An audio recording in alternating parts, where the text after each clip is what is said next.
Welcome to my channel friends. देखिए ये खूबसूरत यूका का पौधा है और ये अगेव है। तो अगेव और यूका और एलोवेरा इनकी रचना कुछ कुछ सिमिलर होती है, लेकिन इन पौधों का नेचर और क्वालिटी सब कुछ अलग होता है। इनकी एलोवेरा की पत्तियां गद्देदार होती हैं, यूका की पत्तियां थोड़ी पतली होती हैं, लेकिन जबकि अगेव की पत्तियां थोड़ी मोटी और सख्त होती हैं। और एलोवेरा और यूका की पत्तियों का ऊपरी सिरा जो है इतना नुकीला नहीं होता है, लेकिन आप यूका की पत्तियों को देख रहे हैं, इसका ऊपरी सिरा एकदम सॉफ्ट होता है, लेकिन अगेव की ऊपर का जो सिरा होता है वो कटीला होता है और काफ़ी नुकीला होता है। तो यूका की पत्तियाँ थिनर होती हैं, पतली होती हैं, और इसमें एक स्मॉलर टर्मिनल स्पाइन पाया जाता है जो कि काफ़ी तेज़ होता है। अगर वो चुभता है तो बहुत दर्द देता है, जलन देता है, काफ़ी समय तक आपको उसका असर पता चलेगा। तो अगेव की पत्तियां जो है लंबी होती हैं और मोटी होती हैं, जबकि यूका की पत्तियां इतनी लंबी और मोटी नहीं होती हैं, वो पतली होती हैं और लटकती भी हैं। फ्रेंड्स, आपको जैसा कि मालूम है कि अगेव में जो है, अगर उसको हम लोग निकालते हैं, अगेव के जूस को निकालते हैं, तो वो मीठा होता है। कहा जाता है कि वह हनी के जैसा मीठा होता है। मैंने कभी टेस्ट तो नहीं किया है, लेकिन मैंने सुना है कि अगेव का नेक्टर जो है काफ़ी मीठा होता है, वह हनी के जैसा होता है। और अगेव में डिफरेंट है कि एलोवेरा का जो है पत्ती तोड़ेंगे तो मैंने आसानी से टूट जाता है, लेकिन अगेव की पत्तियां जो है तोड़ना थोड़ा कठिन होता है। इसकी पत्तियां काफ़ी सख्त होती हैं। तो ये सारे प्लांट अलग अलग हैं, तीनों में भी बहुत डिफरेंट है, लेकिन देखने में सिमिलर लगते हैं। तो अगेव लार्जर स्पाइनर होता है और इसका स्पाइन अगर चुभता है तो बहुत दर्द करता है, लेकिन एलोवेरा का जेल जो है हम लोग कई सारे यूज़ में लाते हैं, जो कि ज़्यादा कोई ये नहीं होता है, उसको आसानी से हम लोग तोड़ भी लेते हैं, रख भी लेते हैं।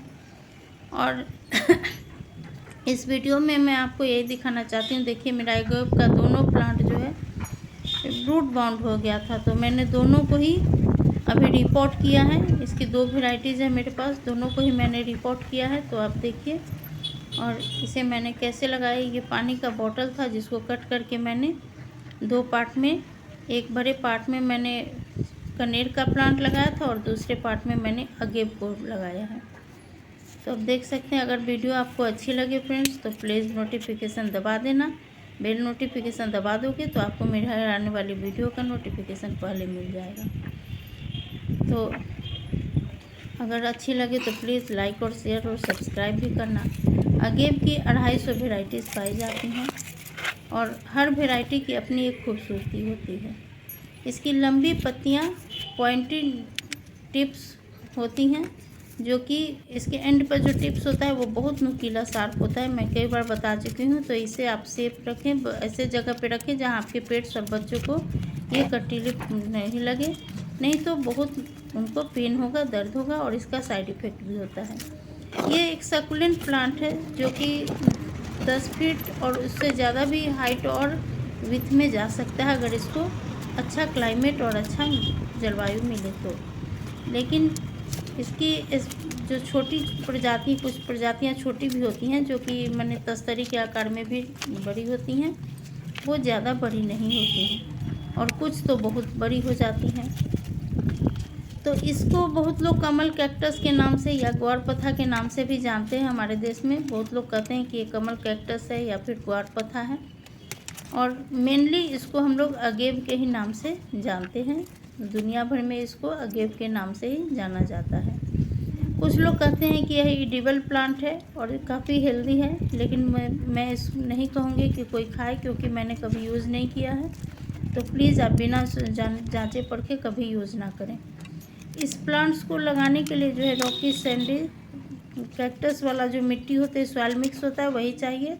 वेल ड्रेन सॉइल चाहिए, क्योंकि इसको पानी की कम ज़रूरत होती है, और सनलाइट इसको प्रॉपर अच्छा धूप चाहिए। कम से कम 6 घंटे की रोशनी धूप इसे चाहिए। धूप इसे जितनी मिली उतना अच्छा है। ये बहुत हार्डी प्लांट है, ये जल्दी मरता नहीं है। तो एक सकुलेंट भी है, आप समझ सकते हैं कि इसकी पत्तियों में पानी स्टोर होती है, तो इसे पानी की भी कम ज़रूरत पड़ती है।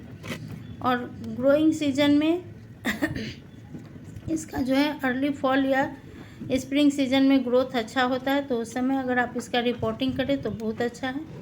यह ह्यूमिडिटी इसको पसंद नहीं है, या फिर इसको ज़्यादा फर्टिलाइज़र भी देना ज़रूरी नहीं है। ये कोई डिमांड ही नहीं रखता है। इसे आप कम पानी में, अच्छी धूप में, रोशनी में रखें, इंडोर रखें या आउटडोर रखें, यह प्लांट अच्छा चलेगा। हाँ, पानी इसको तभी दें जब इसकी मिट्टी पूरी तरह से सूख जाए, बिल्कुल मिट्टी का लेयर जो है एकदम सूखा हुआ हो, ड्राई हो, तभी पानी दें, नहीं तो ये प्लांट ऐसे मरता नहीं है। हाँ, रूट रॉट होगा जब पानी एक्सेस होगी, और जमे हुए पानी में बैठना इसको बिल्कुल पसंद नहीं है। तो इसकी जो है सूखी पत्तियों को आप रेगुलर साफ़ करते रहें और इसे अच्छे से पोंछते रहें, या फिर इसमें जो भी गंदा है या फिर सूखा पुराना पत्ता है उसको हटाते रहें, तो इसकी खूबसूरती बनी रहेगी। और इसमें नीचे से आप देखेंगे बहुत सारे बेबी प्लांट निकल जाते हैं, तो उनको भी आप चाहें तो साइड कर सकते हैं। और देखिए, मैं इसको रिपोर्ट करने के लिए क्या करूँगी, इसका जो मैंने बहुत सारा शक्कर नीचे से निकला हुआ था उसको पहले डिवाइड किया है, मैंने सबको अलग कर दिया है। फिर मैंने इसकी सूखी पत्तियों को धीरे धीरे साफ़ किया है, और पॉट में पहले मैं नीचे से ठिकरी रख दूँगी। ठिकरी के ऊपर से मैंने इसका जो रूट निकाला था, रूट बाउंड हो गया था, तो जो एक्स्ट्रा रूट था उस रूट को एक लेयर में बिछा दूँगी। और पहले से मेरा जो सॉइल मिक्स था, जिसमें कि रेत ज़्यादा था, मिट्टी थी और कंपोस्ट था, और कुछ भी नहीं, मैंने इसमें ज़्यादा कुछ भी नहीं मिलाया है, बस रेत है, कंपोस्ट है और नॉर्मल गार्डन सॉइल है। तो आप बस उसी तरह से इसको मिक्स करें। थोड़ा सा बहुत ज़्यादा हो तो नीम खली दे सकते हैं, नीम खली दे दें और इसको बैठा दें। इसे कोई ज़्यादा खाद पानी देने की ज़रूरत नहीं। और कोशिश करें कि इसके नीचे की पत्तियाँ, जो कि नीचे से ही पत्तियाँ जैसे जैसे ऊपर से पत्तियाँ निकलती जाती हैं, नीचे की पत्तियाँ सूखती जाती हैं, तो उनको साफ़ कर दें। ये थोड़ा कठिन होता है, इसकी पत्तियाँ काफ़ी सख्त होती हैं, तो इसे अलग करना काफ़ी एक कठिन काम है। तो मैं इसकी सारी पत्तियों को देखिए कितने अच्छे से साफ़ कर दूँगी। जो बहुत सारे सकर्स निकले हुए हैं उनको भी अलग करूँगी, कुछ को मैं लगा दूँगी अलग, कुछ को मैं इसी में रहने दूँगी। तो ये छोटे छोटे सकर्स अभी देखने में भी खूबसूरत लगेंगे, तो मुझे सजावटी के तौर पे रखना है, तो मैं इसे कोशिश करूँगी कि देखने में ये खूबसूरत लगे, उसी तरह से रखूँ। हाँ, पानी का ज़रूर इसमें ख्याल रखना है आपको कि जब भी पानी दें तो चेक करके दें कि पानी इसमें ज़्यादा ना हो, सूखे नहीं। और यह लो ह्यूमिडिटी में अच्छा चलता है, और इसको जो है फ्रॉस्ट एकदम पसंद नहीं है, या ह्यूमिडिटी वाला क्लाइमेट जो है इसको बिल्कुल पसंद नहीं है। तो इसे ज़्यादा ह्यूमिडिटी से सेव करके रखना है। और ठंडी के दिनों में यह डोरमेंट होता है, तो ठंडी के दिनों में बिल्कुल इसे पानी ना दें। यह प्लांट गर्मियों का प्लांट है, ज़्यादातर रेगिस्तानी एरिया में या गर्म जलवायु वाले प्रदेश में यह प्लांट पाया जाता है, तो वहाँ इसका ग्रोथ भी अच्छा होता है और ये अच्छा चलता है। लेकिन ठंडी में ये डोरमेंट होता है, तो ठंडी में इसे पानी बिल्कुल ना दें। यह ड्रॉट टॉलरेंट प्लांट है, इसे अगर ज़्यादा दिन ये सूखा रहेगा तो ये ख़राब नहीं होगा, लेकिन पानी से ख़राब हो जाएगा। तो बस इतना ही ध्यान रखें कि ये सूखापन को भी बर्दाश्त कर लेता है, जल्दी मरता नहीं है। अगेव प्लांट जो है इंडोर में आउटडोर में दोनों जगह अच्छा चलेगा, बशर्ते कि बस थोड़ा सा आप इसका ख्याल रखें, इसमें पानी का हिसाब रखें और धूप इसे अच्छा लगे तो बस। और इसे ज़्यादा कुछ इसका डिमांड ही नहीं है, सही पॉट का साइज़ रखें, ये प्लांट बहुत अच्छा चलेगा। और कभी भी अगर इंडोर रख रहे हैं तो इंडोर में भी ऐसे जगह पे रखिए जहाँ इसको कम से कम 6 घंटे की धूप मिले। और इसका पॉट जो भी लें तो ऐसा लें जो कि ऊपर से जिसका मुंह चौड़ा हो, जहाँ इसके सकर्स या बेबी प्लांट्स जो है अच्छे से निकल सके या ग्रो हो सके, और इसका रूट बॉल जो है उसमें नीचे की तरफ बैठ सके। बिल्ड एंड पॉटिंग मिक्स लीजिए जहाँ की पानी इसमें जमा नहीं हो। कोकोपीट अवॉइड कीजिए, कोकोपीट नहीं लीजिए, और मॉस भी इसमें मत यूज़ कीजिएगा, जिससे क्योंकि कोकोपीट और मॉस में क्या होता है, पानी एब्जॉर्ब करता है, और जब यह पानी एब्जॉर्ब करेगा तो प्लांट इसका रूट रॉट होगा या फिर सड़ जाएगा। तो ऐसा ना करें, फंगस लगने का चांस होता है। नया प्लांट अगर ग्रो करना है आपको तो इसके सीड भी बनते हैं। जब प्लांट मैच्योर हो जाता है तो इसमें फ्लावरिंग होती है, तो उसमें सीड भी बनते हैं या फिर इसके पप्स निकलते हैं। तो पप्स और शक्कर से इसको अलग करके लगाना ज़्यादा आसान होता है। देख रहे हैं आप मेरे प्लांट में कितने सारे पप्स बने हुए हैं, छोटे छोटे चारों तरफ से बहुत सारे पप्स बने हुए हैं। तो उन पप्स को मदर प्लांट से अलग करके हम आसानी से किसी पॉट में लगा सकते हैं। तो देखिए मैंने सारे शकर्स को या फिर सारे पप्स को अलग कर लिया है, जिसमें से कि 2-4 मैं इसी पॉट में लगा दूंगी और कुछ को मैं अलग दूसरे पॉट में लगा दूंगी। तो शक्कर से और पप से लगाना इसको आसान होता है। एक प्लांट से आप इसको कई प्लांट कर सकते हैं और यह देखने में भी काफ़ी खूबसूरत, इसकी पत्तियां कमल के पत्तियों की तरह देख सकते हैं आप, बहुत खूबसूरत से निकलती है। मेरा यह प्लांट देखिए कितना मैच्योर हो चुका था, कितना पुराना प्लांट था और इसका रूट आप देख सकते हैं कैसे बाउंड हुआ है। पूरे रूट का एक जाल सा बन गया है। तो इसे निकालना मेरे लिए कठिन हो रहा है कि कैसे निकालूं। तो मैंने सोचा कि चलो इसको कट करके एक्स्ट्रा रूट है इसको अलग कर देती हूँ, क्योंकि ये हार्डी प्लांट है और ये आसानी से लग जाएगा। अगेव को लोग बोलते हैं कि पानी में भी मैंने प्रोपागेट कर सकते हैं, पानी में भी इसको रख सकते हैं, तो ये पानी में भी इसका ग्रोथ हो जाता है। लेकिन मैंने कभी पानी में ग्रोथ किया नहीं है इसको। और इसको जब भी लगाएं तो थोड़ा चौड़े मुंह वाले पॉट में ही लगाएं। लोग कहते हैं सिलेंड्रिकल बेस में, लेकिन मेरे पास वैसा अभी कोई प्लांट था नहीं, पॉट था नहीं, और मेरा पॉट जो है तूफान में टूट गया था। तो मैं अभी इस ये बोतल का जो ऊपर वाला कैप होता है उसको कट करके मैं उसी में इसको लगा रही हूँ।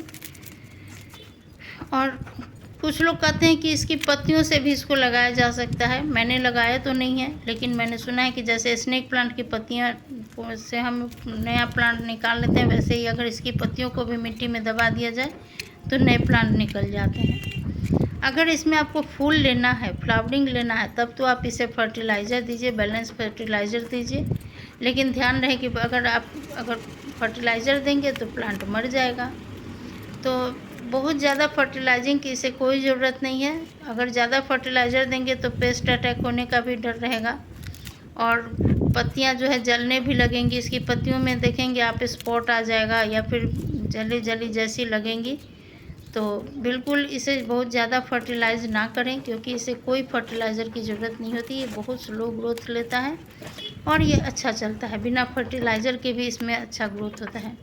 इसका ब्लूमिंग जो पीरियड है वो लास्ट अबाउट कम से कम 3-4 महीने का जब हो जाता है प्लांट, तब इसमें ब्लूमिंग होती है। तो ऐसे यह बहुत कम ब्लूम करता है क्योंकि ये स्लो ग्रोथ होता है। तो इसमें जब तक ये प्लांट बिल्कुल मैच्योर नहीं होगा तब तक ग्रोथ इसमें फ्लावरिंग नहीं होगा। और फ्लावर का स्टॉक जो है जब निकलता है तो कम से कम 1 महीने तक रहता है और धीरे धीरे करके वो फेड होने लगता है। तो जैसे जैसे फेड होगा वैसे वैसे मदर प्लांट जो है मरने लगता है और वो पूरी जब ब्लूम हो जाता है इसका फ्लावर, उसके बाद मदर प्लांट मर जाता है। लेकिन इसके पप्स बन जाते हैं या फिर छोटे छोटे जब उसके फ्लावर के सीड बनते हैं और जहाँ जहाँ गिरते हैं तो इसके बहुत सारे बेबी प्लांट निकल जाते हैं। तो अगेव का कोई बहुत सारे अगेव का ऐसा स्पीसीज है जो कि 8 से 30 साल के बीच में फ्लावरिंग करता है। अगेव का नेक्टर जो है वह लोग कहते हैं कि सिरप या फेमस स्वीटनर बनाने के काम में आता है, लेकिन मुझे नहीं मालूम है, इसलिए कभी आप लोग यूज़ ना करें बिना किसी जांच पड़ताल के, तो मैं मना करूँगी। लेकिन कहा जाता है कि यह अगेव जो है अगेव का सिरप जो है सब्स्टिट्यूट है शुगर या हनी का। तो जैसे शुगर, बहुत लोग बोलते हैं कि जैसे जिन्हें ब्लड शुगर है या फिर शुगर की जो दवाएं होती हैं उसमें इसका यूज़ किया जाता है और ब्लड शुगर का लेवल जो है उसको भी ये इम्पेक्ट करता है, ये कम कर देता है अगर इसका यूज़ किया जाए तो। लेकिन मैंने कभी किया नहीं है, इसलिए मैं कभी किसी को करने का सलाह भी नहीं दूंगी बिना जांचे परखे। यह कॉन्स्टिपेशन में, कैंसर में, मेल पैटर्न बाल्डनेस में, डायरिया में और कई ऐसे रोगों में भी इसका उपयोग किया जाता है। अब करने वाले लोगों ने किया होगा या फिर मैंने सुना है कि किया जाता है, लेकिन मैंने कभी किया नहीं है। और इसलिए प्लीज़ मैं कभी आप किसी को नहीं बोलूँगी कि बिना जांचे परखे या बिना किसी अति के आप इसको यूज़ करें। लेकिन हाँ, मैंने सुना है कि इसका बहुत सारे मेडिसिन्स में या बहुत सारे मेडिसिनल इसके यूज़ हैं। और इस प्लांट में जो है कोई ऐसा अभी तक मुझे देखने को नहीं मिला है या फिर मैंने कभी यूज़ किया नहीं है कि इसका जेल निकाला हो या फिर इसके पत्तियों का रस निकाला हो। लेकिन हाँ, इसकी पत्तियाँ को मैंने एक चीज़ देखा है अभी निकालते समय, जब मैं इसको रिपोर्ट कर रही थी तो इसके टिश्यू काफ़ी मज़बूत होते हैं। और मैंने सुना है कि इसके टिश्यू जो इतने मज़बूत होते हैं, कुछ कुछ प्लांट्स जो बहुत मैच्योर हो जाते हैं, जो बड़े हो जाते हैं, तो उनकी पत्तियों के टिश्यू का उपयोग है जो रस्सी बनाने में, ब्रश बनाने में, सैंडल्स में या नेट स्लीपिंग मैट्स में भी इनका यूज़ किया जाता है। क्योंकि ये काफ़ी मज़बूत होते हैं तो ये सब यूज़ इनका हो जाता है। अगेव प्लांट का एक्सपोजर स्वेलिंग, रेडनेस और स्किन सोर्स में भी होता है। ये अगर कभी कभी जो है इसका साइड इफ़ेक्ट भी होता है, तो प्लीज़ इसे अगर यूज़ कर रहे हैं, प्लांट के साथ अगर आप कुछ कर रहे हैं तो सावधानी पूर्वक करें, ग्लव्स पहन कर करें और इसके कटीलियों से सावधान रखें। क्योंकि जब इसके कटीले कॉर्नर जब आपको चुभते हैं तो ये बहुत जलन देते हैं, दर्द देते हैं और काफ़ी डेंजरस, और बच्चों के लिए तो काफ़ी माने दर्द वाले होंगे। तो इसलिए प्लीज़ बच्चों से ऐसे जगह रखें। मेरे घर में कोई छोटा बच्चा नहीं है तो मैंने इसे स्टेयर केस पे रखा है। लेकिन अगर आपके घर में कोई पेट्स है या छोटा बच्चा है तो इसे ऐसे जगह पे ना रखें जहाँ इसका सैप जो है या फिर इसके कटीले पत्तियों के जो पोर्शन है वो बच्चों को चुभे नहीं या कटे नहीं। तो प्लीज़ थोड़ी सी सावधानी रखें अगर आप ये प्लांट रख रहे हैं तो। कभी कभी ऐसा होता है कि इसका जो है पेन जो है बहुत तेज़ होता है और सोरनेस भी होता है। शार्प टिप जो जब इसकी चुभ जाती है तो काफ़ी लंबे समय तक आपको दर्द देगी, चुभन देगी, जलन देगी। अगर आप इस प्लांट को, वैसे तो फर्टिलाइज़ की कोई ज़रूरत नहीं है। अगर आप फर्टिलाइज़ करेंगे तो ये जल्दी जल्दी मैच्योर होगा और इसमें जल्दी जल्दी फ्लावरिंग आएगी। और ध्यान रहे जब फ्लावरिंग होगी तो प्लांट मर जाएगा। तो इसलिए इसको फर्टिलाइज़, अगर आपको फ्लावरिंग चाहिए तो फर्टिलाइज़ करें और फर्टिलाइज़ करेंगे तो फ्लावरिंग आएगी। तो प्लीज़ ध्यान रहे कि फ्लावरिंग होने के बाद प्लांट मर जाता है, इसलिए फर्टिलाइज़ ना करें। Thanks for watching friends.